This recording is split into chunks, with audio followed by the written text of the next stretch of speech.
Netaji indoor থেকে দায় ঝাড়ার খেলায় মমতা। মুর্শিদাবাদ হিংসার দায় কংগ্রেসের ঘাড়ে চাপালেন মমতা বন্দ্যোপাধ্যায়। যেখানে অশান্তি হয়েছে সেখানে কংগ্রেস জিতেছে। বিজেপি জেনে রাখো তৃণমূল কিছু করেনি। তৃণমূল বিধায়কের বাড়ি ভাঙা হয়েছে। ইন্ডোর থেকে মন্তব্য রাজ্যের মুখ্যমন্ত্রীর। কংগ্রেসের ঘাড়ে হিংসার দায় চাপিয়ে দায়িত্ব শেষ মমতার।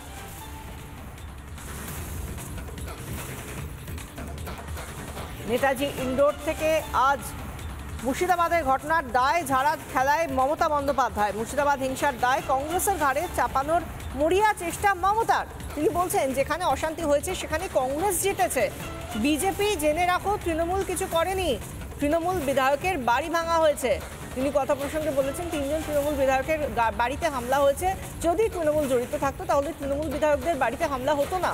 এই কথা তিনি বলেছেন আজ ইন্ডোর স্টেডিয়াম থেকে। ইন্ডোর থেকে মন্তব্য রাজ্যের মুখ্যমন্ত্রীর। কিন্তু প্রশ্ন, কংগ্রেসের ঘাড়ে হিংসার দায় চাপিয়ে কি দায়িত্ব শেষ মমতার?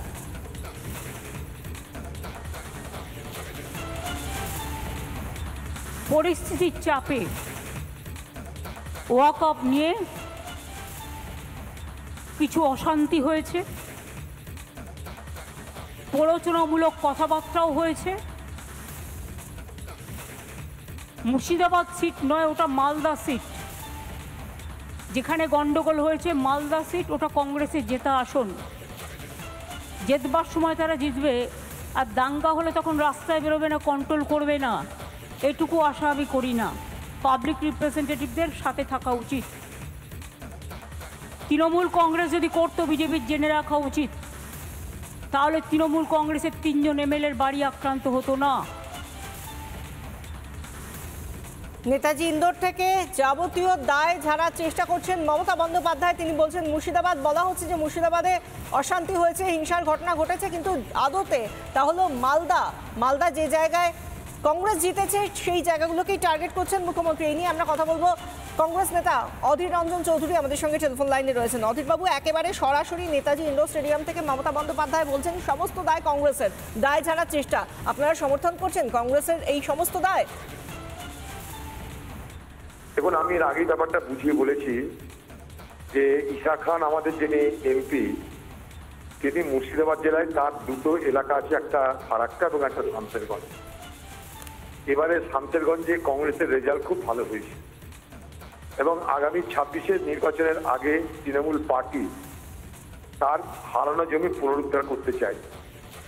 পুনরুদ্ধার করতে গেলে তার প্রয়োজন একটাই, তার হাতিয়ার, সেটা হচ্ছে সাম্প্রদায়িক বিভাজনের রাজনীতি। তাই প্রথম দিনে আমি বলেছিলাম যে তৃণমূল পার্টি তার হারানো জমি ফিরে পাওয়ার জন্য যেখানে যেখানে কংগ্রেস ভালো রেজাল্ট করেছে সেখানে সেখানে দাঙ্গা লাগানোর চেষ্টা করছে।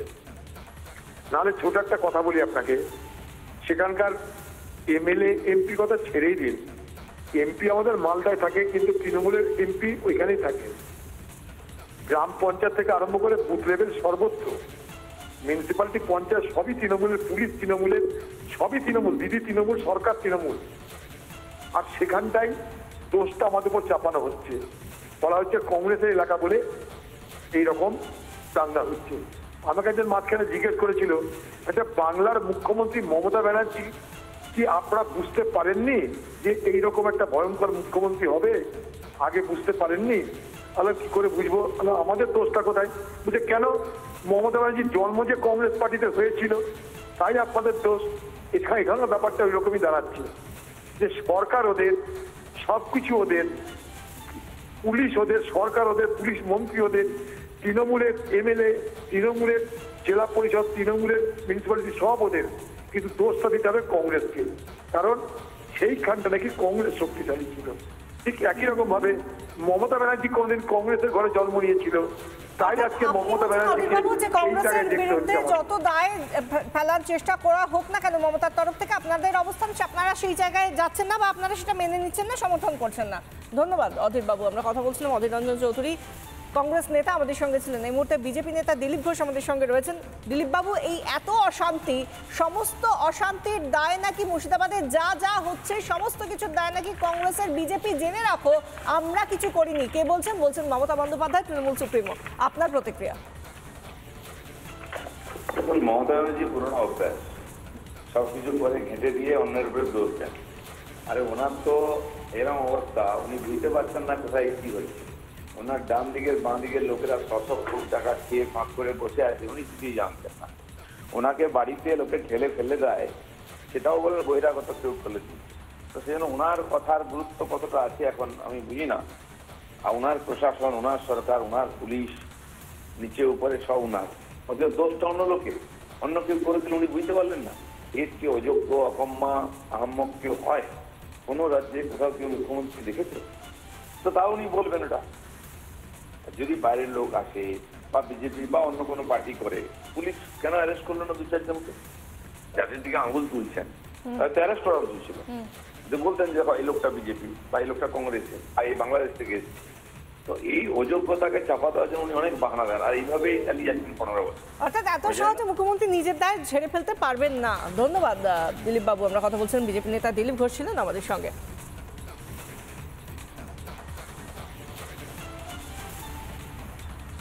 নানা ধরনের কন্টেন্ট দেখার জন্য লাইক করুন, শেয়ার করুন আমাদের ফেসবুক পেজ, সাবস্ক্রাইব করুন আমাদের ইউটিউব চ্যানেল।